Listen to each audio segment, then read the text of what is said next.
안녕하세요. 평택대학교에서 사건으로 보는 세계사를 담당하고 있는 조청현입니다. 오늘은 프랑스 혁명에 대해서 살펴보려고 하는데요. 이 모습은요, 이 삼부회가 175년 만에 열리게 되는데, 사람들이 삼부회라는 걸 거의 잊어버린 것 같아요. 다들 어떻게 해야 될지 그냥 뭐 또 처음 개원을 하는 것이기 때문에 그런 현상도 있지만 또 물어보기도 하고 뭐 조사도 하고 있나 봐요. 핸드폰은 아닌 것 같고요. 수첩을 해서 이제 조상들 중에서 의원이었던 사람들이 과거에 어떻게 기록을 했는지 뭐 살펴본다든지 뭐 그건 아니겠죠. 약간 좀 우왕좌왕 설레는 분위기 같기도 하고요. 또 여기 회의를 그 직접 참관하기 위해서 또 사람들이 모여 있기도 하군요. 아마 이 삼부회가 열렸을 당시에 삼부회 의원들은 사건이 이런 식으로 전개될 거라고는 아마 생각을 못했을 걸로 보여요. 그런데 사건이 이들이 생각했던 것과는 약간 다른 식으로 전개되게 됩니다. 자, 오늘은 바로 그 부분에 대한 얘기가 될 것 같아요. 정치권 내에서 사실은 좀 협의나 타협이 잘 되면 뭐 이런 일들이 벌어지지 않죠. 근데 어, 대표적으로 타협이 실패해서 일어난 것이 프랑스 혁명이라는 주장도 있습니다. 자, 그러면 이제 오늘 강의를 들어가도록 하겠습니다. 이 프랑스 혁명에 대해서 이 전개 과정을 한번 전체적으로 보고요. 이제 나폴레옹 페르미도르의 반동이라는 말도 이 좀 조심스럽긴 한데 여하튼 페르미도르의 반동, 나폴레옹까지 한번 전체적으로 살펴보도록 하겠습니다. 이 프랑스 혁명 시작부터 얘기를 해야지 될 것 같습니다. 앞서 얘기했던 저번 시간에 말씀 이게 바로 3부예요. 이 여러분들이 이 눈으로 잘 보이시진 않을 거예요. 이 앞서 사진에서 이 사람들이 귀족들이고요. 이쪽에 있는 사람들이 제1신분, 그러니까 성직자 그룹들이에요. 그런데요, 제1신분과 제2신분이 마주보고 있고요. 그 다음에 제3신분들이 평민들이 서 있죠. 보이시나요? 서 있는 모습이에요. 이, 그렇고요. 여하튼 그 앞서 얘기한 바대로 명사회 즉 루이 16세가 귀족과 성직자 면세 특혜를 받고 있는 사람들에게 재정 위기가 끝날 때까지만 좀 십시일반해서 국가를 위해서 좀 돈을 냈으면 좋겠다 그런 의사를 타진했는데 의회 동의 없이 과세가 없다. 영국 혁명과 거의 논리적으로 같은 주장을 하면서 이제 삼부회를 소집해서 거기서 동의가 이루어지면 뭐 그때는 그 국가 재정 지원에 나설 수밖에 없지 않겠느냐. 하지만 앞서도 얘기했지만 1, 2 신분은 과세 면세의 특권이 있기 때문에 이 안은 100% 거부됐을 거예요. 어차피 삼부회가 소집돼도요. 여하튼 그렇고요. 이 삼부회가 이 1789년 5월 소집되게 됩니다. 재정 위기를 해결하기 위해 170년 만에 75년 만에 소집된 삼부회였죠. 삼부회를 소집할 필요가 없었죠. 대부분 과세안도 국왕이 알아서 어, 세금 인상하면 됐으니까요. 그리고 그렇기 때문에 삼부회는 사실상 불필요한 제도가 됐었고, 그렇기 때문에 소집된 바가 없었던 것이죠. 그러던 이 삼부회가 프랑스의 국가제적 위기라는 새로운 상황에 맞닥뜨려서 이제 소집되게 됩니다. 의결 방법을 놓고 제1신분, 제2신분과 제3신분이 대립하게 되죠. 초반부터 이제 대립을 하게 돼요. 의결 방법은 전통적인 방식인 300명 의원, 각 신분별로 300명 의원들이 신분별로 투표한 뒤에 최종 결과를 가지고 대표자들이 3명이 모여서 사실상 모든 것을 결정하고 대부분 2대1 일로 끝나는 그러한 신분별 투표를 이 제2신분은 주장했고요. 제3신분들은 거기에 맞서서 머릿수 표결을 주장합니다. 1인 1표제를 주장하게 되는 것이죠.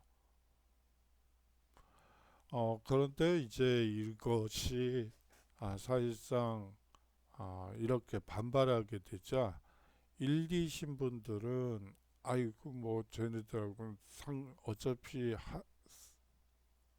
이런 말씀을 드리면 또 오해할 수도 있겠네요.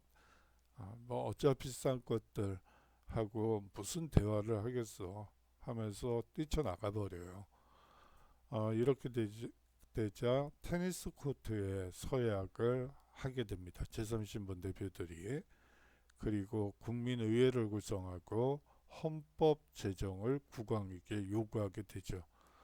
이 테니스 코트의 서약이라는 표현에서 알 수 있듯이 이들의 제3신분의 결연한 의지가 느껴질 수 있을 것 같아요. 자, 이 테니스 코트의 서약이라는 말에서 이 테니스는 번역이 좀 잘못된 번역이에요. 이 테니스가 아니고 쥐드 뽐무라고 해서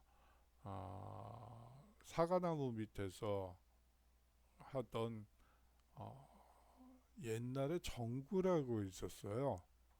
테니스랑 뭐 거의 유사한 건데 정구에 더 가깝다고 보면 되고요.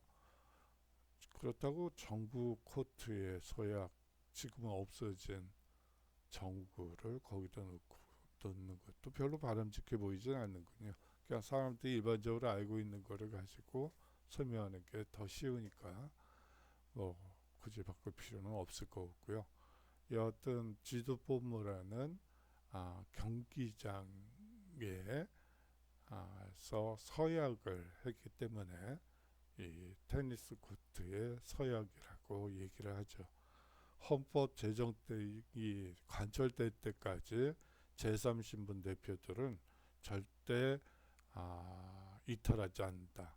그리고 국민의회를 구성한다고 천명하게 됩니다.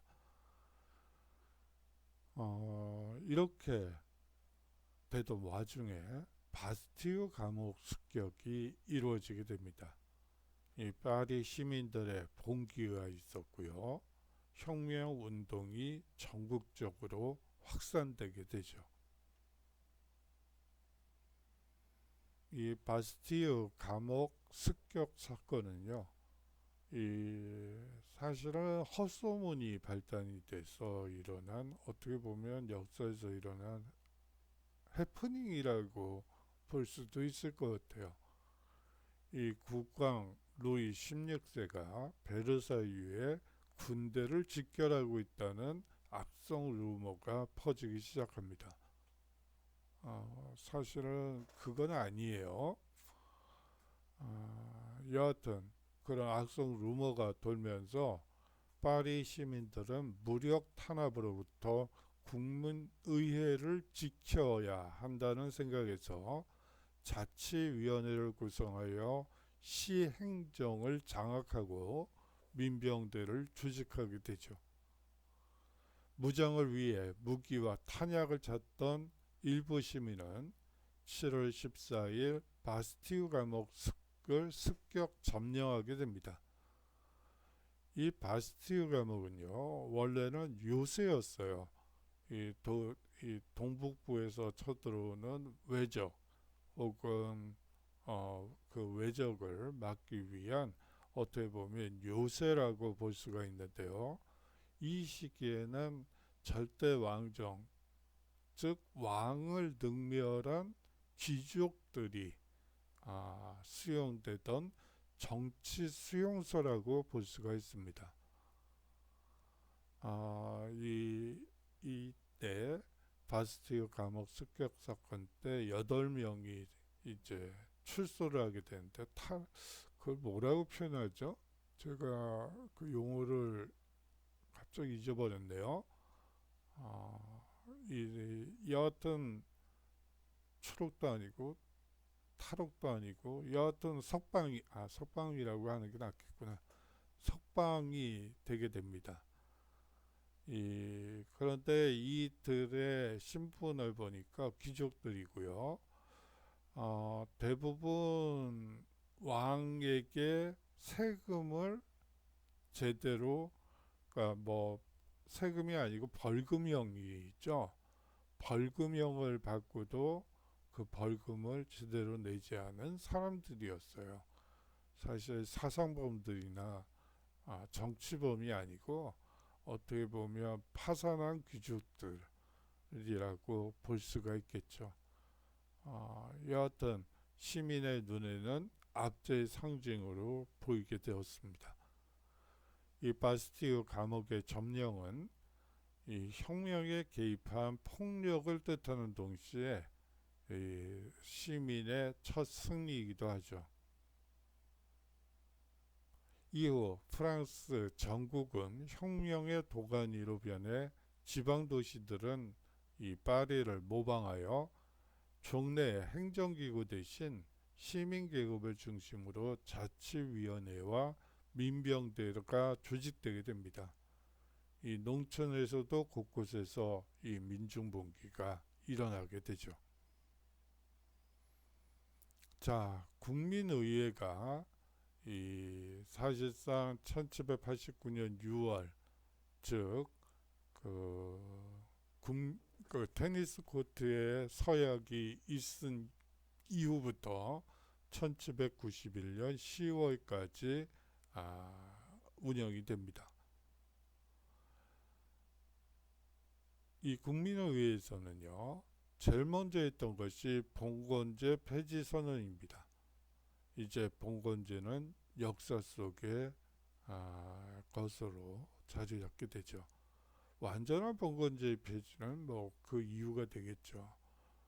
뭐 우리나라에서도 신분제가 완전히 없어졌다고 하지만 어렸을 때 뭐 머슴이라는 표현도 많이 들었었고요. 쟤는 누구네 집 머슴, 뭐 그런 얘기들을 많이 들었던 기억이 있어요. 뭐 말은 폐지됐다고 하지만 지역에서는 여전히 신분제가 있었던 것이죠. 더 재미있는 것은 이 봉건제가 폐지된 이날 노예제는 아직도 폐지되지 않고 있다는 점이에요. 이 당시에 노예들이 이제 소위 말하는 노예 신분에서 해방되는 때는 한 10년 정도 아니군요. 아니죠. 한 4, 5년 정도 기다려야지 됐습니다. 봉건제가 폐지됐는데 아직 노예제도 폐지되지 않은 것이죠. 자, 인권선언이 발표됩니다. 혁명의 기본 원칙을 대내외에 천명하고 자유, 평등, 우애, 국민주권, 재산권 보장 등이 이 인권선언에 삽입되게 됩니다. 이 제가 수업 시간에 얘기를 했는지 모르겠지만 이 자유의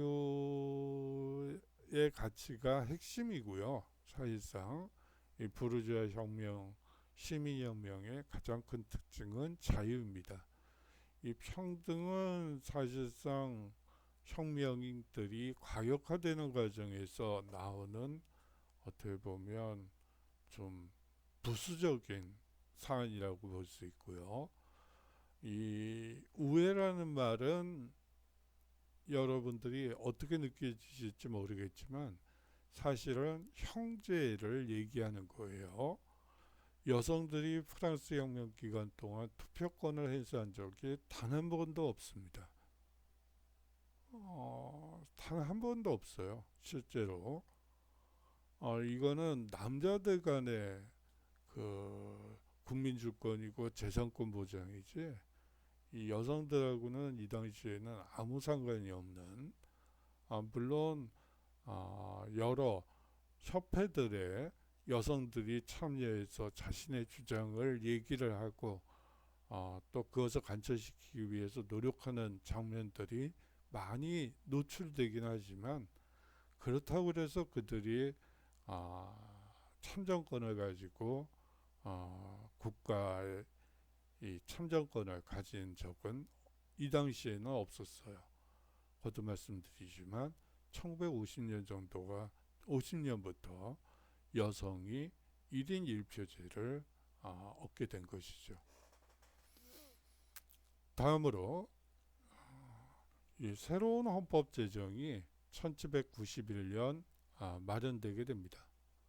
입헌 군주제와 재산에 따른 제한 선거제를 채택하게 되죠.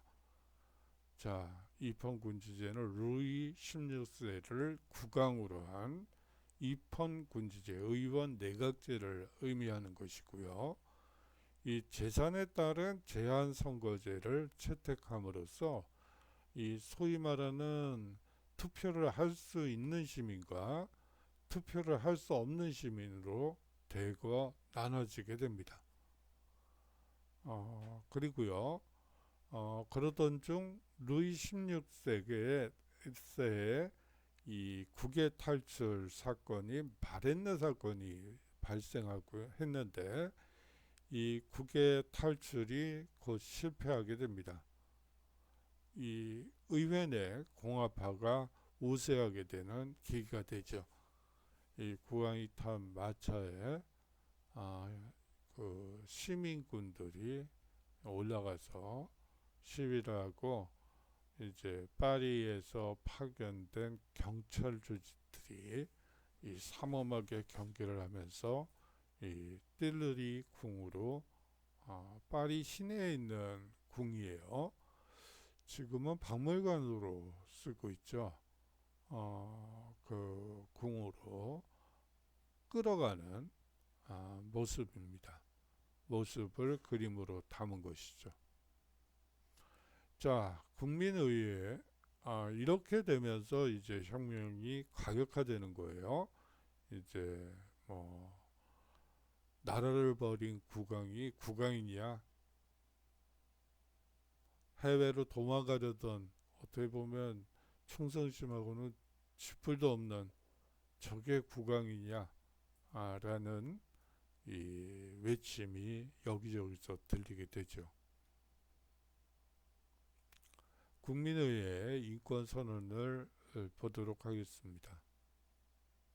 국민의회를 구성하고 있는 프랑스 인민의 대표자들은 인권에 대한 무지, 망각 또는 경시가 공공의 불행과 정부 부패의 유일한 원인이라고 생각하고 하나의 엄숙한 선언을 통해 하늘이 부여한 양도할 수 없는 신성한 인권을 분명하게 밝히기로 결정하였다.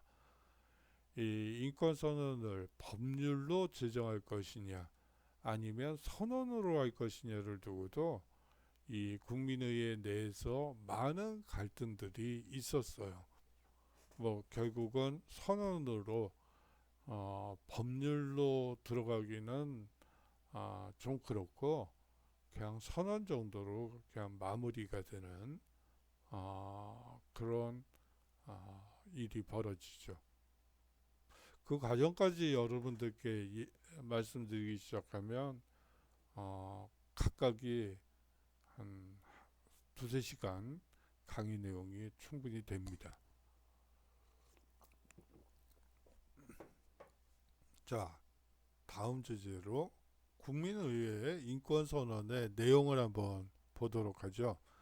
1조를 보면요. 인간은 자유롭게 그리고 평등한 권리를 가지고 태어났다. 그래요.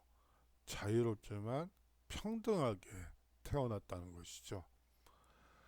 2조 모든 정치적 결사의 목적은 그 무엇도 침해할 수 없는 인간의 자연권을 보존하는 데 있다.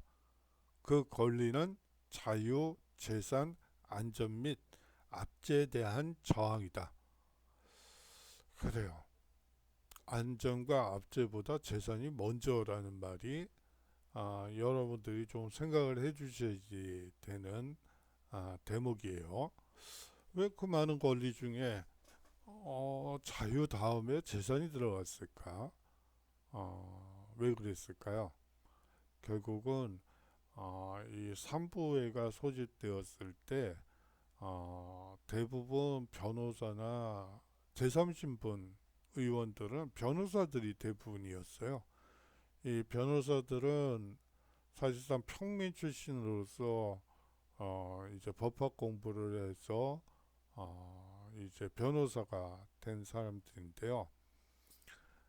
이들은 기본적으로 제3신분이기 때문에 법관이 된다거나 검사가 될 수는 없어요. 신분이 다르기 때문에 그거는 이 판사나 검사는 어디까지나 귀족들만 할 수 있는 것이지 평민들이 감히 뭐 재판을 한다느니 뭐 기소를 한다느니 이런 일들은 할 수 없다고 본 것이죠.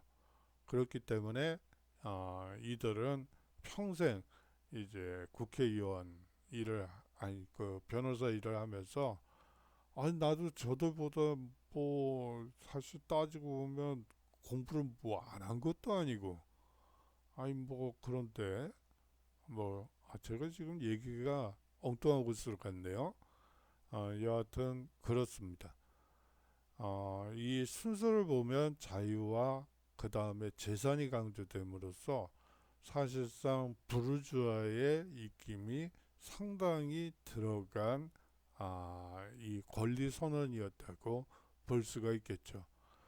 이 앞서 얘기한 바대로 인권 선언으로 할 것이냐 아니면 법률로 제정할 것이냐를 두고 많은 갈등을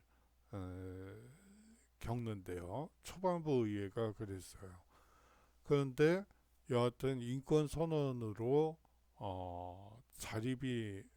자리매김되게 되는 것에는 이 항목을 넣기 위한 이 부르주아 계층에 상당히 큰 로비가 있었던 거라고 여러분들이 생각하시면 됩니다.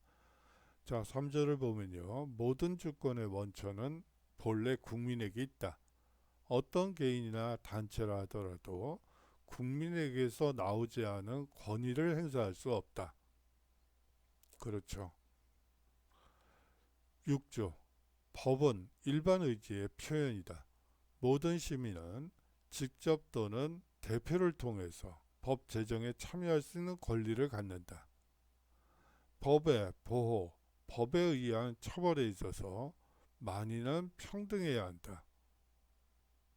예, 만인은 평등해야죠. 그래서 나오는 게 단도되긴 하죠. 그거는 조금 이따 말씀드릴게요. 자, 11조 사상과 의견의 자유로운 소통은 인간의 가장 귀중한 권리의 하나다.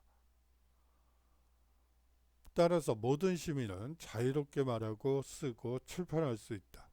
다만 법에 의해 규정된 경우에 한해서 자유를 남용한 것에 대해서는 책임을 져야 한다. 그래요. 이 책임, 자유를 남용한 것의 기준이 뭔지가 이게 또 말이 많죠. 뭐 여하튼 자유를 남용하면 안 되겠죠. 자유를 만끽하되 남용해서는 안 되겠죠. 자유가 없으면 죽음을 달라는 말도 있죠. 이 프랑스 혁명 초기 국면에서 이 삼보의 소집과 관련해서 나왔던 얘기예요. 자유가 없으면 죽음을 달라. 자, 17조.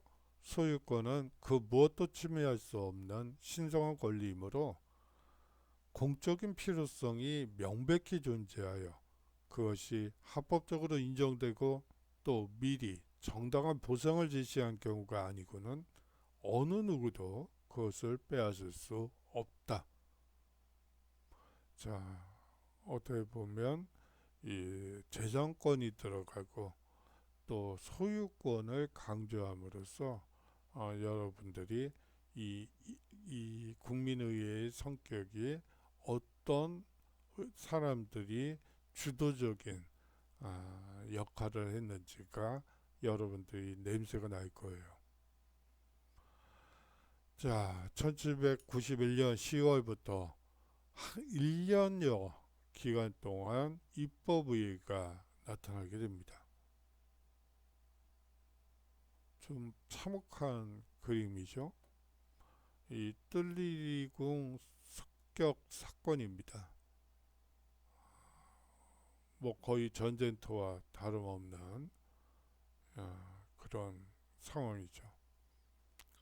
자, 입법의회는요, 새로운 헌법에 의해 선거를 통해 의원대각제라고 했죠. 입법의회가 소집되게 됩니다.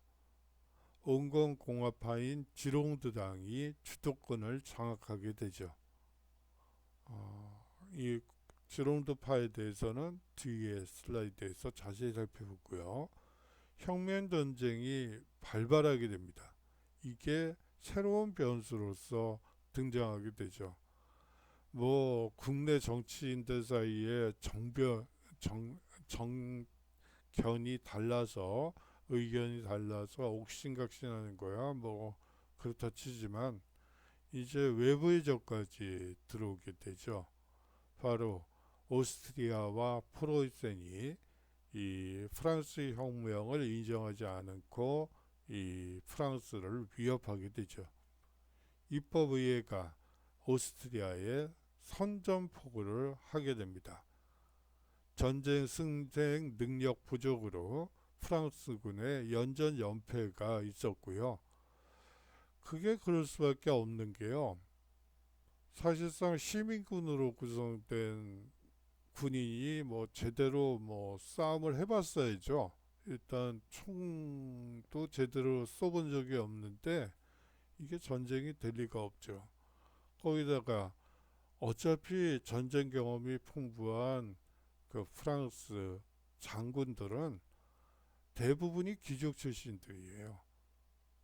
귀족이 장군들이 되는 거죠.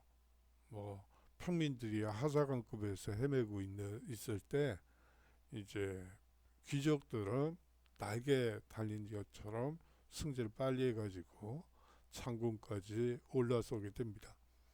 그런데 프랑스 혁명이 일어나면서 이들 장군들이 대부분 해외로 망명을 하거나 아니면 그 소위 말하는 이 혁명에 반대한다는 이유로 죽임을 당하는 상황이었기 때문에 사실상 이 프랑스군의 연전연패는 뭐 당연한 일이다.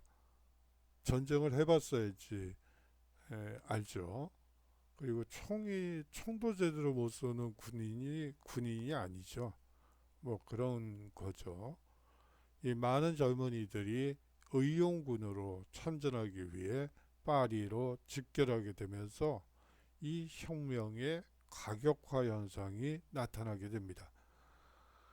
이 혁명의 가격화는요, 1792년 8월에 있었던 이 상킬로트의 봉기에서 시작이 되는데요.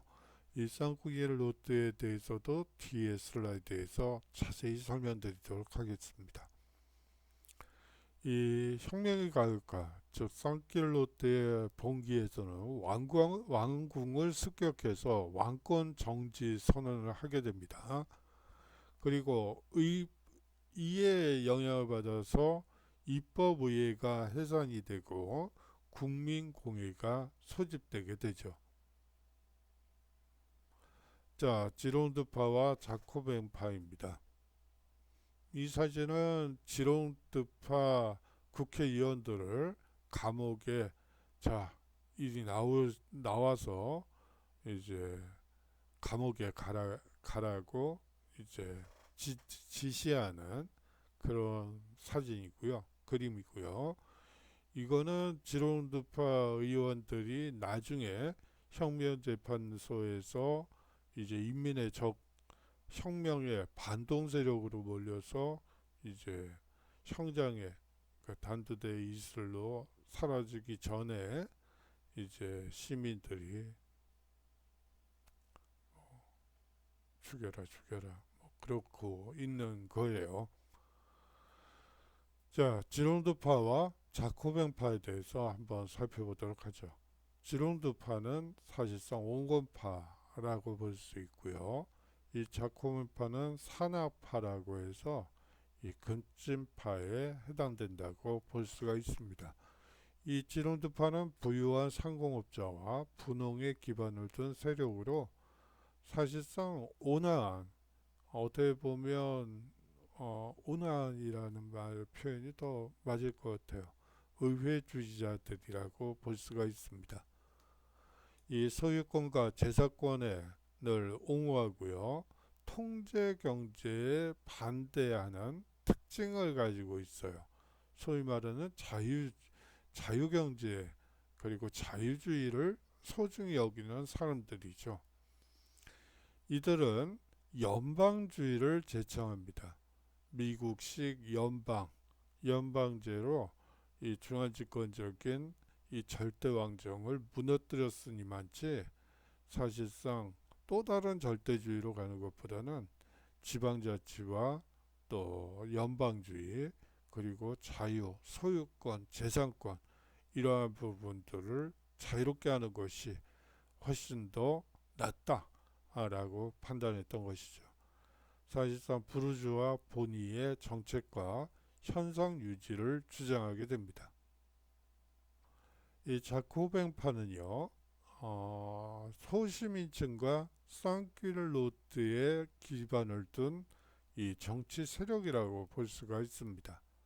파리를 중심으로 강력한 중앙집권을 주장하고 있었죠. 덕을 공화정에 중추로하고 근로에 의하여 공사 모두 충실한 생활을 하는 소농민이나 소생산자층의 국가를 수립하는 것을 이상으로 여기고 있었습니다. 그러면 이쪽은 대부르주아를 위한 정책을 내놓았다면 이쪽은 소시민층, 어떻게 보면 지금식으로 얘기하자면 셀러리맨, 유리지갑 뭐 이런 사람들이 되겠죠. 하지만 여기서 말하는 소시민층은 이제 소규모 뭐 중소규모 사업체 사장이라고 보시면 돼요. 여러분들 혹시 전태일이라는 분 아시나요? 그 사람 그 얘기는 할 필요가 없고 저 소위 말하는 미싱 몇 대 두고 그냥 이 미싱사 몇 명 두는, 그래서 옷 생산해서 팔고 그것을 통해서 먹고 사는 그러한 소민 시민층이라고 여러분들이 생각하시면 될 것 같아요. 이 사실상 지방분권과 중앙집권, 연방주의와 중앙집권, 사실상 정반대의 얘기를 하게 됩니다. 그렇지만 앞서 어떤 얘기가 있었죠? 혁명전쟁이 발발했다고 했죠. 이 오스트리아와 프로이센이 프랑스 혁명을 끝내버리겠다고 이제 쳐들어오게 됩니다. 이런 과정에서 자유주의, 소유권과 재산권의 용어, 연방주의, 지방자치 허용, 이것은 사실상 어려워지죠.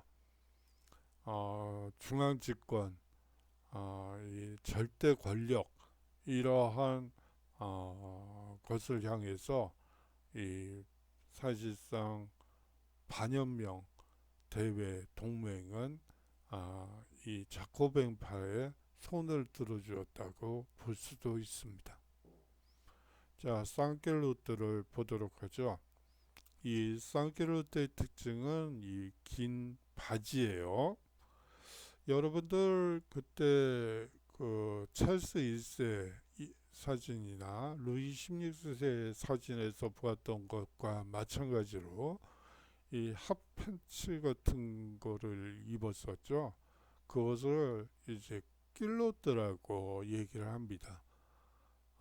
이 평민들은 낄로트를 입지 않은 사람들, 이 쌍이라는 것이 없다는, 그리고 입지 않는, 배제된 뭐 그런 걸 얘기하는 거거든요. 그러니까 낄로트가 없는 사람들, 낄로트가 없으면 긴 바지를 착용할 수밖에 없겠죠. 다시 말하면 긴 바지를 하는 아래 것들, 뭐 이런 얘기로 여러분들이 생각하시면 될 것 같습니다. 이 귀족과 상류 계층은 허벅지에 밀착되는 반바지와 스타킹을 신고 있었죠.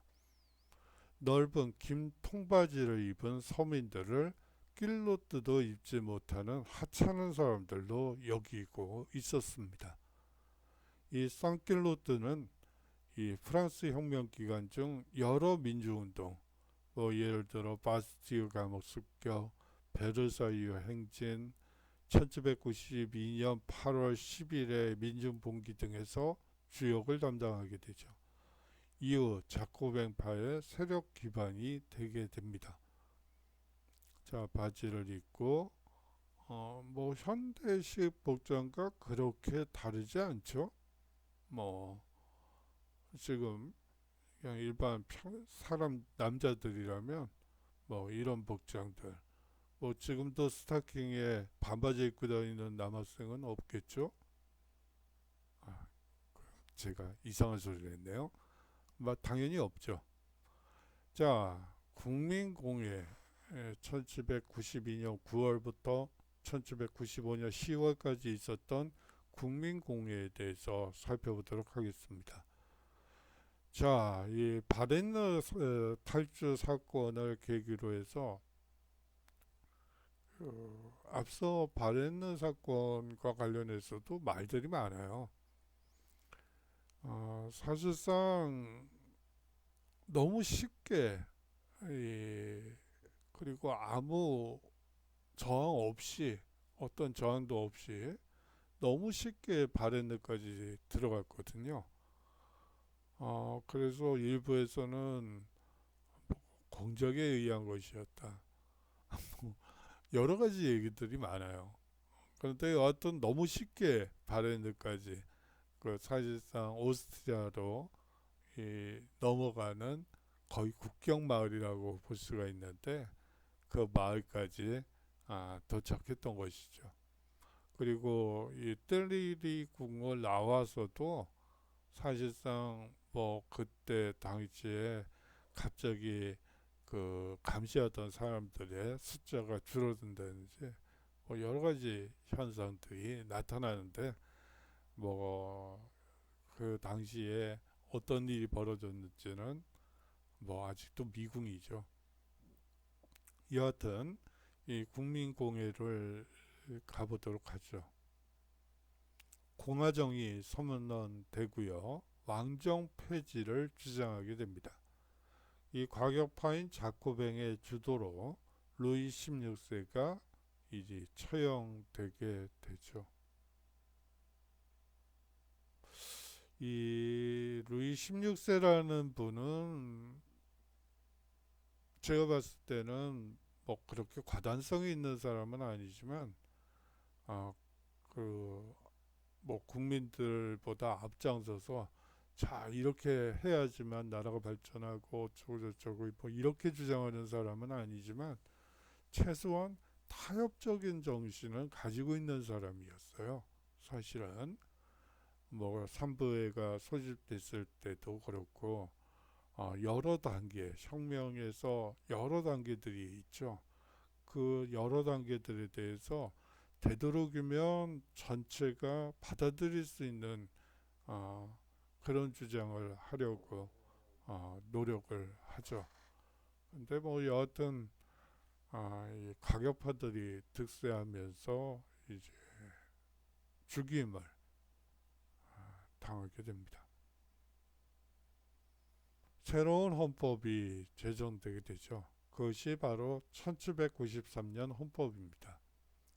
2년 단위로 헌법이 새로 제정이 돼요. 얼마나 사회가 혼란했는지 알 수 있죠. 뭐 소위 말하는 재헌의 선거만 이게 벌써 두 번째잖아요. 아이고, 야, 사회가 혼란해도 너무 혼란한 그런 거라고 여러분들이 생각하시면 되고요. 자, 이 1794년 헌법은요, 공화제와 보통선거에 입각한 철저한 민주주의 헌법입니다. 그래요. 뭐 앞서 얘기한 바대로 여성은 빼고요, 남자들끼리 여하튼 보통선거에 입각한 철저한 민주주의 헌법이라고 볼 수가 있죠. 남자들만의. 여하튼 이 사회 목적은 공공의 행복이라고 선언했습니다. 이 사회의 목적은 다름이 아니라 개인의 소유권이나 자유를 보장하기 위한 것이 아니라 이 공공의 행복이라고 선언해 버리는 것이죠. 이제 공공의 행복에 반하는 사람들에 대해서는 혁명의 적으로 자직임 매김 되고 그들의 목은 가차없이 땅바닥에 내등글러지게 됩니다. 이 헌법은 국내외의 비상사태로 실시가 보류된 상태로 있었습니다. 자, 전쟁 상황인데 무슨 헌법이냐? 일단 제정은 해놨지만 이것의 시행은 전쟁이 끝나고 프랑스 혁명이 제자리를 찾고 전 세계가 모두 공화주의가 되었을 때 그때 시행하면 된다라고 생각했던 것이죠. 1793년 9월부터 1794년 7월까지 거의 1년의 세월 동안 공포정치가 있게 됩니다. 이 로베스피에르의 사진이에요. 뭐 이 사람 자체가 그렇게 과격한 사람은 아닌데 변호사 출신이고 사실상 뭐 그렇게 뭐 그런 사람은 아니었는데 여하튼 뭐 지도자가 되다 보니까 뭐 끌려다녔겠죠. 뭐 그런 느낌도 들어요. 이 사람은 개인적으로 루이 16세에 대해서 상당히 호감이 많은 사람이에요. 이 사람은 이 로베스피에르는 이제 평민 출신으로서 이제 제일 프랑스에서 제일 명문고 그 당시의 명문고가 루이 르크랑이라는 고등학교가 있어요. 당시 고등학교 졸업만 해도 대단한 것이었다고 볼 수가 있는데 그 루이 르크랑 고등학교에서 수석으로 졸업을 하게 됩니다.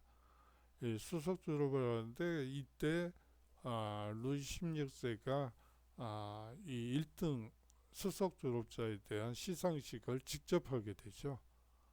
그렇게 되면서 참 그때 영광스럽고 그 존경한다는 그런 표현들도 뭐 일기에 남기고 그래요. 사실상 왕정에 대해서 부정적인 사람은 아니었던 걸로 보여요. 하지만 이제 시국이 돌아가는 것이 이 대외 전쟁이 계속되는 와중에서 상당히 이제 공포 정치로 이제 가게 되게 됩니다. 이 사진은요, 이 그림은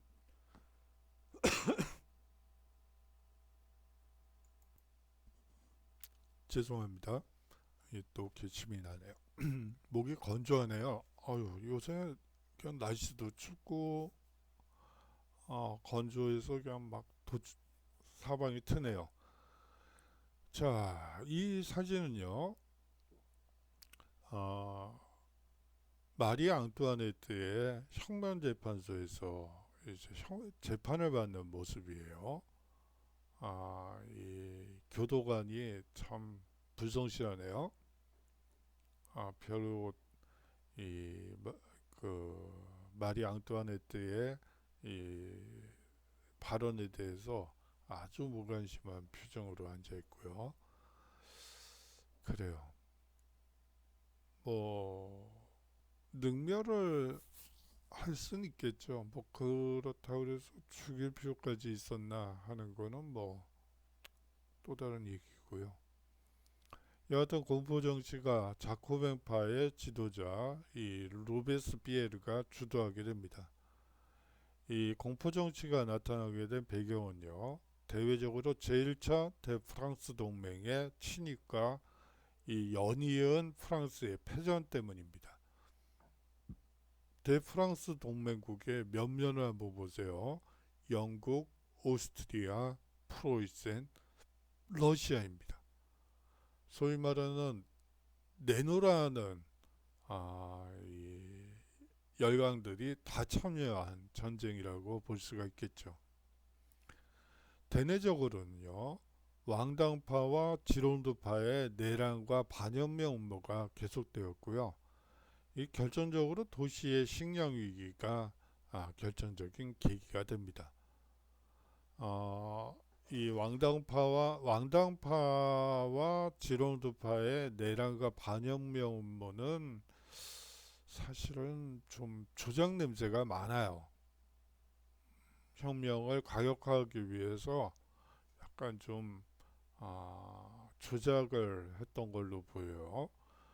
이 당시에 있었던 대표적인 사건이 이 루이 16세가 갇혀있던 방에서 발견된 이 철옷장, 옷장에 숨겨두었던 옷장 안에 숨겨두었던 이 소위 말하는 비밀 금고 사건이 나타납니다. 이 비밀 금고가 이제 개봉이 되니까 이제 소위 말해서 거기에 이름이 올린 사람들은 다 살생부예요. 소위 말해서 반혁명 분자로 이제 몰리게 되죠. 그 캐비넷 철옷장의 금고, 비밀 금고에서 발견된 문서 덩어리에 이름이 기재된 자들은 전부 반혁명 세력으로 몰려서 혁명재판소에 끌려가고 소명이 안 되는 경우 이 혁명재판소는 단심제예요.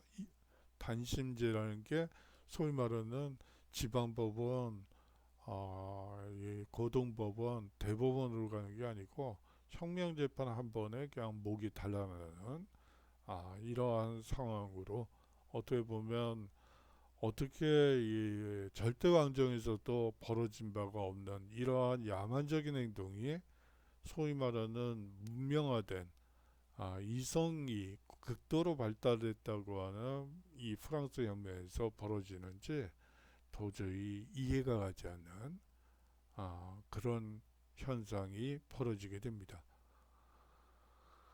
이 공안위원회와 혁명재판소가 설치돼서요. 반혁명 용의자 이 15,000여 명이 단두대에서 처형당하고요. 이 때르미도르의 반동이 뒤이어 나타나게 됩니다. 1794년 7월 27일에 있었죠. 이 온건파가 주도해서 로베스피에르를 처형하고 단두대로 보내고요. 공포 정치를 종결하게 됩니다. 이 사실상 그 공안위원회와 혁명재판소에서 사실상 이제 반혁명 분자에 이제 막 서로 논의하는 과정에서 서로가 서로를 반혁명 분자라고 자꾸 얘기를 하는 거예요. 공안위원회에서 자체 내부 토론을 하는데 이 국회 내에 있는 상임위원회라고 보시면 되는데 아이 뭐 너가 반영면 문제야, 너가 반영면 문제야. 그러면 혁명 문제는 누가 되는 거죠? 없는 거죠. 다 의심의 눈초리를 받게 됩니다. 이 극도의 공포 분위기가 조성이 되는 거죠. 그렇게 되면서 사실상 이 사람들이 히스테릭을 부릴 수밖에 없어지게 되고 히스테리아를 연구하시는 분들은 이 공포정치 시기에 테르미도르 반동에 대해서 또 연구하시는 분들도 있더라고요. 여하튼 이 계속되는 억압과 통제는 극도의 내가 언제 반영면 분자로 몰릴지도 몰라. 이러한 극도의 스트레스 상황을 벗어나기 위해서 온건파가 주도해서 로베스피에르를 처형하고 공포 정치가 종결되게 되죠. 그 뒤에 나타난 것이 총재 정부입니다. 자, 이분들이 이 사람들 각각의 이름을 아실 필요는 없고요. 이 총재라는 것은 다시 말하면 이 로베스피에르라는 체제는 1인 독재 체제라고 볼 수가 있죠. 인민을 핑계로 한 민중을 핑계로 한 1인 독재 체제라고 볼 수가 있는데 그것에 대한 반발로서 만들어진 정부고요. 결국 5명의 대통령이 협의를 통해서 국가를 운영하게 돼 있던 것입니다. 5명이 생각이 각각일 텐데 그것을 합의를 통해서 무엇을 정책을 입안하고 계획을 세우는 것이 가능한지 여러분들 한번 생각을 해보세요. 가능할까요? 거의 불가능하죠. 결국은 이 독재에 대한 저항으로서 만들어진 이 총재 정부는 사실상 무능력할 수밖에 없었고 뭐 어느 세월에 토론하고 어느 세월에 합의해서 어느 세월에 입원을 하겠어요? 뭐 이렇게 되는 어떻게 보면 무능력의 극치가 이루어지게 됩니다. 자, 로베스피에르의 이상을 한번 보도록 하죠. 도시나 농촌에서 자기 능력에 따라 일하며 이 독립적인 생활을 영위하는 사람들이 주권을 행사하며 자유롭게 지나친 부나 빈곤 없이 평등하게 생활할 수 있는 덕의 공화국을 생각하고 있었다고 합니다. 이게 가능한지 그거는 좀 의심스럽긴 하네요. 여하튼 이러한 혁명과업의 달성을 위해 국민공회를 헌정적 기반으로 삼고 자코멘과 이 파리 시민의 제휴로서 내외의 혁명의 적을 타도해야 한다고 생각했습니다. 그 일환으로 실시한 것이 공포정치를 였던 것이죠. 이 로베스피에르를 무너뜨리고 나타나게 된 1795년 헌법이 제정되게 됩니다. 이 선거에서도 제한선거가 이루어지게 되죠. 아울러서 이 양원제 의회를 구성하게 됩니다. 상원과 하원을 두죠. 협의기구가 많으면 많을수록 대화와 타협을 통해서 안정된 구조로 갈 수 있다고 보았던 거예요. 근데 대화와 타협이 길어지면 서로 짜증나죠. 어떤 결론이 나지가 않게 되는, 다시 말하면 무능과 부패가 계속되고요. 그리고 나폴레옹의 쿠데타로 붕괴되게 됩니다. 이 무능했다는 말은 맞는데요. 부패했는지까지는 잘 모르겠어요. 사실은 그 당시 신문 기사들을 보면 부패 스캔들이 그렇게 많지는 않았거든요. 그렇기 때문에 그거는 좀 그렇지만 여하튼 무능한 건 사실이었고, 이 무능이 결국 나폴레옹의 쿠데타로 연결되게 됩니다. 사실상 프랑스 혁명의 막이 내리게 된 셈이죠.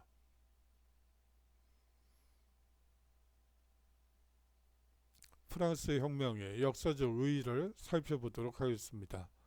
이 전형적인 부르주아 혁명이라고 볼 수가 있죠. 정치적으로는 전제적인 절대왕정을 타도하고 이 부르주아 계급이 권력을 장악하게 되고요. 이 경제적으로는 봉건적인 잔재를 제거함으로써 자본주의가 보다 순조롭게 발전할 수 있게 됩니다. 사회적으로는 구제도의 신분적, 법적 불평등과 특권을 타파하고 이 귀족 계급에 대하여 부르주아 계급이 승리함으로써 자유롭고 평등한 근대 시민사회의 발전이 가능해지고요. 아울러서 자유, 평등, 우애의 이념을 제시하여 근대 시민사회 성립에 기여하게 됩니다. 프랑스 혁명을 너무 감명하게 끝내는 과정에서 제가 몇 가지 얘기들을 빼놓았어요. 못했네요. 지금 이 과정을 얘기를 하면서 이 경제적인 얘기들을 하지 않았어요. 이 프랑스 혁명이 인간과 시민에 대한 권리 선언, 그것보다 앞서서 제일 먼저 이제 나온 법안이 사실은 도량형의 통일이었어요. 그 다음에 지방 사이에 무관세 협정이 체결됩니다. 여러분들이 좀 의아하시죠? 아니, 이 프랑스라는 나라는 원래 한 나라인데 무슨 무관세 운운하고 있죠? 그래요. 한 나라이지만 도량형도 지방마다 다르고요. 화폐의 단위도 지방마다 달랐고, 그뿐만이 아니고 이 관세까지, 소위 말하는 성을 지나갈 땐 성세, 다른 영주를 땅을 통과할 때는 관세를 물기도 하고요. 뭐 이런 식으로 이 무관세 협정이 체결되게 됩니다. 이 프랑스 국내 이 물자 이동에 있어서의 이 무관세 정책이 시작되게 됩니다. 다시 말하면 국민국가의 이제 형성이라는, 소위 말하는 이전 시기에 수만 개의 지방자치조직으로 구성되었던 프랑스라는 나라가 이제는 단일한 주권에 의해서 통치되는 사회로, 이 하나의 국가로 통일되었다는 것이 사실은 가장 중요한 의의예요. 근데 뭐 앞서 얘기한 것처럼 뭐 입법의회다 무슨 의회다 이런 거 설명하느라고 제가 미처 말씀을 못 드렸네요. 이 삼세끼와 라 마르세유즈에 대해서 말씀을 드리는데요. 이 삼세끼는 1100홍에 이 삼색으로 이루어진 프랑스 국기죠. 이 자유, 평등, 형제를 상징합니다. 근데 뭐가 자유, 평등, 형제인지는 사실은 명확하지는 않습니다. 한 가지 명확한 것은 이 중앙에 있는 백색이 사실상 부르봉가를 상징한다는 점에서 상징한다는 것이죠. 그거는 명확하게 알려져 있어요. 여하튼 이 삼색기는 1789년 프랑스 혁명 당시 국민군 총사령관으로 임명된 라파에이트가 시민에게 나눠준 모자의 표지빛깔에서 유래되었다고 얘기를 합니다. 이 라파에트도 사실상 이 혁명의 적으로 몰려서 나중에 죽게 되죠. 대부분이 다 죽게 돼요. 서로가 서로를 죽이는, 서로가 서로를 고발하는 그러한 아주 험악한 세상이 되죠. 잘 소명을 못하면 반대로 가는. 참 무서워서 살겠나요? 그래서 또 테르미도르 사건이 그렇게 또 쉽게 일어났는지도 모르겠습니다. 여하튼 절대왕정에 대응하여 일어난 시민혁명을 표상한 이 삼색기는 국민주권의 상징으로 이 세계 여러 나라에서 국기 제작에 응용되기도 했죠. 여러분들이 유럽의 여러 국기들을 보시면 거의 비슷한 구조를 가지고 있다는 느낌을 받으실 거예요. 이 삼색기의 영향이라고 볼 수가 있습니다. 이 라 마르세이에즈는요, 이 1792년 오스트리아가 이 프랑스 혁명을 제압하기 위해 침략해 왔을 때 만들어진 라인군 행진가입니다. 군가죠. 쉽게 얘기하면 군가라고 볼 수가 있어요. 혁명 정부를 지키기 위해 자발적으로 모인 마르세유 지방 의용군들이 이 노래를 부르며 파리까지 입성했다고 합니다. 1795년 국민공회에서 국가로 선포되고요. 이 1879년에 가서 이제 공식 국가로 인정되게 됩니다. 자, 이제 통령정부, 총재정부에서 이제 나폴레옹이 등장하게 됩니다. 이 통령정부가 수립되게 되죠. 쿠데타로 총재정부를 무너뜨리고 제1통령이 되어 독재정치를 실시하게 되고요. 오스트리아를 격파하고 영국과 아미행 조약을 체결한 뒤에 하면서 제2차 대프랑스 동맹을 와해시켜 버립니다. 개혁 정치로는요, 나폴레옹 법전을 편찬해서 법 앞에 모든 국민의 평등을 보장하고요, 국내 산업을 보호하고 능력에 따른 기회를 보장하기 위해 국민교육 제도를 정비하게 됩니다.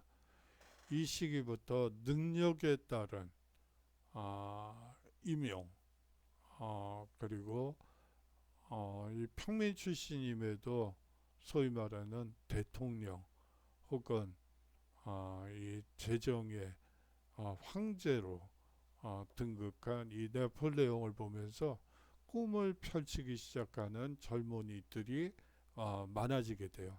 그래서 흔히들 이 시기 소설들을 보면 나폴레옹 세대라는 신드롬이라는 표현도 나옵니다.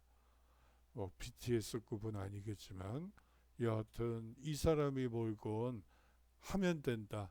나도 이제 나폴레옹처럼 장군도 되고 뭐 대통령도 되고 황제도 돼야지. 이것을 꿈꾸는 사람들이 많아지게 되는, 그러면서 능력에 따른 기회를 보장하기 위해 국민교육 제도를 정비하게 됩니다. 이 제1제정 시대에는요, 개혁 정치로 국민의 지지를 얻은 나폴레옹이 국민 투표를 통해 황제에 즉위하게 됩니다. 이 유럽 대륙을 제패하게 되죠. 오스트리아, 프로이센, 러시아를 격파하게 되고 라인 동맹을 결성함으로써 신성 로마 제국을 이제 역사의 한 대목으로 소환하게 되죠. 이 신성 로마 제국은 사실상 해체되게 됩니다. 이 아미행 조약과 나폴레옹 법전을 한번 살펴보도록 하죠. 이 아미행 조약은요, 프랑스 혁명 중 결성된 대프랑스 동맹의 구성원이었던 영국이 프랑스와 맺은 일종의 휴전 조약이라고 볼 수가 있습니다. 물론 이 평화라는 것도 1년밖에 지속되지 못했지만 여하튼 이 아미행 조약이 체결됨으로써 대프랑스 동맹이 와해되었다는 것은 상당히 이 나폴레옹 입장에서는 상당히 중요한 승부수였다라고 볼 수가 있습니다. 이 나폴레옹 법전을 한번 보도록 하죠. 고대 로마법과 프랑스 혁명의 기본 원리를 바탕으로 편찬한 법전으로 이 근대 법전의 기초가 된다고 볼 수가 있습니다. 법적인 평등, 직업 선택의 자유, 신앙의 자유, 사유재산의 존중, 계약의 자유 등 프랑스 혁명의 어떻게 보면 부르주아 혁명의 정신을 계승한다고 볼 수가 있죠. 이 나폴레옹 법전의 한계는 고문을 부분적으로 인정한다는 점이에요. 고문을 인정한다는 것은 민주적인 헌법에서는 법전에서는 있을 수 없는 일임에도 이 나폴레옹 법전에는 고문을 부분적으로 인정하고요. 개인의 권리보다 국가의 이익을 우선시하는 특징을 가지고 있습니다. 아울러서 민법을 보면 사실상 여러 뭐 이런 거예요. 남편은 하늘이다. 여러분들이 지금 무슨 생각이 드세요? 남편은 하늘이고 하늘이다. 그게 법전에 들어가 있다고 생각하시면 돼요. 나폴레옹 민법, 가족법 제1조가 남편은 하늘이다예요. 다시 말하면 그 뒤에 나올 얘기들, 사연들은 뻔한 얘기들이 되는 것이죠. 아주 가부장적이고 이 남성 위주의 그러한 법전이라고 생각하시면 됩니다. 이제 나폴레옹도 몰락을 하게 되죠. 러시아에서 이제 돌아오면서 병사들이 죽고요. 이 사람도 나폴레옹도 심지어 말도 지쳤나 보네요. 말도 표정이 있네요. 신기하네요. 여하튼 또 패전에서 돌아가는 길에 이제 굶주리고 추위에 떨고 있던 부하들이 길바닥에 쓰러지고 있는 모습도 보이네요. 이 나폴레옹의 몰락을 보도록 하겠습니다. 이 대륙봉쇄령을 1806년에 내리게 되는데요. 영국을 굴복시키기 위해 유럽 대륙과 영국 사이의 통상을 금지시킨 것입니다. 대륙 봉쇄령을 어긴 러시아를 응징하기 위해 대규모 원정을 1812년 단행했지만 이 러시아 원정은 실패하게 됩니다. 뭐 모스크바까지는 어떻게 갔는데 그 다음부터는 처참한 패배가 기다리고 있죠. 이 러시아는 청야작전, 다시 말하면 우리나라에서도 고구려, 고려 시대에 많이 썼던 전략이죠. 들판에 있는 농작물들을 불태우고 성에 들어가 농성을 하는 그러한 전략 전술을 구사했습니다. 이렇게 되면서 그냥 어찌어찌해서 갔는데 모스크바까지 가고 모스크바도 점령하고 뭐 초반부 분위기는 아주 좋았죠. 그런데 이제 추위가 몰아닥치면서 그리고 러시아 짤의 항복이 없는 상태에서 이거 뭐 불란서로 돌아가기도 그렇고 안 돌아가기도 그렇고 뭐 부하들한테 맡겨서 이게 막아질지도 의문스럽고 그러다 보니까 계속 있다가 이제 패전을 하고 패전도 아니죠. 스스로 철수를 하는 그러한 상황에 몰리게 됩니다. 대프랑스 동맹군에게 라이프치히 전투에서 패배하고요. 엘바 섬의 유배 후 탈출해서 재기에 성공하지만 워터루 전투에서 패배한 뒤 세인트 헬레나 섬에 유배되어 생을 마치게 되죠. 나폴레옹 전쟁의 의의는 전쟁 과정에서 전 유럽에 프랑스 혁명의 자유주의 이념을 확산시켰다는 점인데, 이게 과연 맞는 얘기인지는 뭐 결과적으로는 뭐 맞는 얘기인데, 사실은 점령군으로서 들어갔는데 무슨 자유 이념을 확산시키는데 무슨 도움이 됐는지는 잘 모르겠어요. 하지만 뭐 결과적으로는 자유주의 이념을 확산시켜 버리게 됐죠. 프랑스의 침략에 대한 저항 의식을 키워 이 유럽 각국의 민족주의를 일깨워 주게 됩니다. 다시 말하면 프랑스의 혁명을 통해서 자유주의, 국가주의, 민족주의라는 세 가지. 사실 국가주의와 민족주의는 내셔널리즘이죠. 이게 우리말로 규정하기가 상당히 어려워요. 국가주의로 볼 수도 있고 민족주의도 볼 수도 있는데, 이제 강대국의 경우에는 국가주의라고 번역을 하게 되고, 약소국의 경우에는 민족해방, 민족주의로 얘기하기도 합니다. 그렇지만 사실 같은 말이라고 보시면 돼요. 혼란의 여지가 있어서 말씀드렸습니다. 자, 대륙 봉쇄령을 한번 보도록 하죠. 이 1806년에 시행된 대륙 봉쇄령은요, 이 트라팔가 해전의 패배로 영국 정복을 단념하지 않을 수 없었던 나폴레옹은 영국을 경제적으로 봉쇄하고 이 굴복시키고자 대륙 봉쇄령을 발표하게 됩니다. 주요 내용을 보면 영국에 대한 전면적 봉쇄, 영국과의 통상 및 통신 금지, 대륙 내 항구의 영국 상선 출입 금지, 이러한 조치가 시행되게 되죠. 이 기대한 성과가 나타나지 않았고요. 이 대륙 내에 반프랑스 감정이 고조되게 됩니다. 이것이 이 짙은 파란색으로 있는 것이 사실상 이 나폴레옹 제1제국의 영토라고 보시면 돼요. 그 다음에 이쪽 라인들이 사실상 위성국들이라고 볼 수가 있고요. 그리고 이쪽 스칸디나비아, 그리고 러시아, 포르투갈, 카탈루니아, 이런 지역은 아직 스페인에 완전히 접수되기 전이에요. 카탈루니아는 독립국가였죠.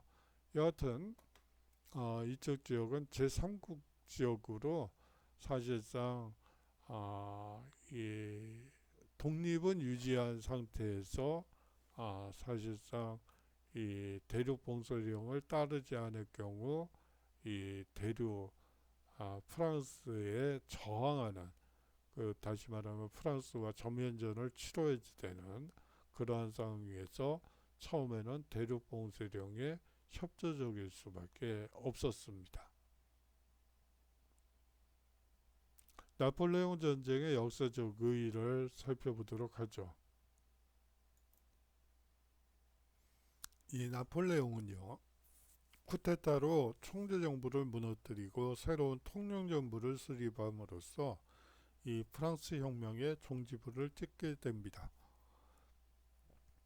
프랑스 혁명의 전통적 계승자나 결선자가 아니라 오히려 야망에 불타는 군국주의자이자 전체주의자라는 평가가 요 근래에는 강합니다. 혁명기에 혼란을 수습하고 그 성과를 시민, 자영농민에게 유리하게 확정짓고 프랑스 국민에게 위대한 국민의 영광을 맛보게 했다는 특징은 가지고 있죠. 즉, 이 시민과 자영농민에게 이 유리한 방향에서 토지 대장을 정리했고요. 또 프랑스 국민에게 위대한 국민의 영광, 다시 말하면 루이 14세 이후 어떤 시기에도 루이 15세, 16세 때도 누리지 못했던 이제 위대한 국민의 영광을 다시 맛보게 해준 그러한 위인이 돼버렸습니다. 그가 유럽을 제패할 수 있었던 것은 혁명기에 고조된 프랑스의 민족주의와 애국열에 불타는 시민으로 구성된 새로운 국민적 군대의 힘이 크죠. 그의 정복과 군사적 승리는 결과적으로 프랑스 혁명의 이념을 전 유럽에 전파시켜 19세기를 자유주의와 민족주의 시대로 만들었으며 전제정치와 구제도를 동요시키고 그것을 무너뜨리는 계기를 마련하게 됩니다. 그래요. 19세기는 자유주의와 민족주의 혹은 자유주의와 국가주의의 시대라고 말할 수 있겠죠. 이 나폴레옹에 대한 평가는 제각각이에요. 자, 독일을 점령하러 온 나폴레옹 군들에 대해서 피테의 주장과 헤겔의 주장은 서로 다르죠. 헤겔의 주장을 한번 볼까요? 나는 얼마 전 프로이센의 부패한 관료제도를 파괴하고 있는 나폴레옹을 보고 살아있는 세계 정신이라며 감격한 바가 있다. 보편적인 프랑스 혁명을 전파하는 그의 앞길에 영광이 있으라. 자, 보편성을 강조하는 헤겔 입장에서는 이 나폴레옹을 보편성이라는 철학적 논리를 가지고 설명하는 것이죠. 자, 거기에 비해서 민족주의자인 국가주의자인 피테의 설명을 들어보실까요? 지금 독일은 나폴레옹군의 침략을 받아 나락에 빠져 있다. 나폴레옹은 그가 가진 이상이 아무리 좋다고 해도 다른 나라의 주권과 자유를 짓밟는 침략자에 불과하다. 자, 어떠한 평가가 맞을까요? 그거는 사실상 프랑스 혁명을 어떻게 볼 것이며 나폴레옹을 어떻게 볼 것이냐. 주권과 자유가 먼저인가 아니면 보편성이 먼저인가 자유. 뭐 이러한 여러 가지 생각을 던지게 해주는 대목이라서 한번 굳이 가지고 왔습니다. 자, 오늘의 핵심을 살펴보도록 하는데 주차 과제는 아닙니다만 한번 여러분들이 생각해 보라는 뜻에서 가지고 왔습니다. 프랑스 혁명의 전개 과정과 의의를 여러분들이 다른 사람들에게 설명할 수 있을 정도로 잘 알았으면 좋겠습니다. 아울러서 프랑스 혁명이 인류에게 준 빛과 그림자를 설명할 수 있었으면 좋겠습니다. 이 프랑스 혁명은 빛만 있는 것도 그렇다고 그림자만 있는 것도 아니죠. 사실상 빛과 그림자가 공존하고 있고요. 그것에 대한 정확한 평가가 이루어져야지만 프랑스 혁명에서 잘된 점과 받아들이면 안 되는 점이 분류가 되고 또 이 당시에는 그림자였지만 지금은 또 빛이 될 수도 있는 부분들도 있겠죠. 여러 가지 좋은 것들이 나올 수 있다고 생각을 하고 역사를 배우는 이유도 바로 빛과 그림자를 평가해서 그림자를 빛으로 만들 수 있는 방법은 없는지 그때 실패한 이유가 무엇인지 이 자기 성찰을 하기 위한 하나의 도구가 역사학이 아닌가 개인적으로 그렇게 생각합니다. 자, 오늘의 핵심 세 번째는요. 이 프랑스 혁명이 인류에게 준 선물은 자유주의와 국가주의라고 할 수 있는데요. 자유주의와 국가주의에 대해 여러분들이 다른 사람들에게 설명할 수 있을 정도로 잘 알고 정리할 수 있었으면 좋겠습니다. 자, 오늘 이제 수업이 끝났네요.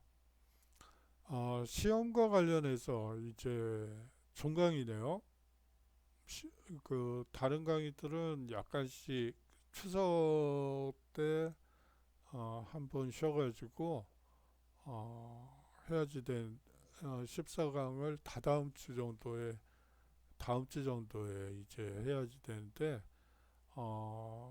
오늘 이 수업은 좀 일찍 끝났어요. 다행이죠. 뭐. 자, 그래서요. 이 기말고사와 관련해서는 뭐 지금 여러 공무원들이 마구 방향성이 약간씩 다른 주장들도 있고요. 그래서 뭘 지금 말씀드리기가 애매한 상황이에요. 그래서 시험은 좀 제가 공지사항에 자세히 올리도록 하겠습니다. 다음 주에 보게 될지 그 다음 주에 보게 될지도 지금 명확치가 않은 것 같아요. 일단 학교 공무원들을 예의주시하면서 또 이게 뭐 어떻게 될지 이 클래스를 통해서 저번 학기처럼 보게 될 공산도 있어 보이고요. 여하튼 이 하도록 그 공지사항 전해드리도록 공지사항을 통해서 시험과 관련해서 공지드리겠다는 말씀 드리고요. 아울러서 그 기말고사 기말 레포트도 여러분들이 좀 지금 별로 그렇게 오지는 않고 있어요. 뭐 여하튼 내주시라 믿고 그 부분은 내주시라 믿겠습니다. 자, 그러면 장시간 동안 수업 들어주시느라고 수고 많으셨고요. 이제 종강이네요. 다음 학기에는 건강한 모습으로 학교에서 뵐 수 있었으면 좋겠네요. 예, 그랬으면 좋겠네요. 그리고 건강하시고요. 뭐 숫자가 계속 늘어나는 통에 이 사실 전염병이라는 거는 잘못하면 기하급수적으로 늘죠. 예, 뭐 관리가 아니 뭐 여하튼 잘 돼야지 되겠죠. 자, 장시간 동안 수업 들어주시느라고 수고 많았고요. 다음 주, 시험 공지는 다음 주 중에, 요번 주나 다음 주 중에 올리도록 하겠습니다. 자, 서로 이제 건강하시고요. 이제 다음 학기 개강하면, 그 다음 학기도 뭐 보장할 수가 없겠네요. 여하튼, 뭐 언젠가 만날 수 있겠죠. 우리 열심히 삽시다. 자, 수고 많으셨고요. 안녕히 계십시오.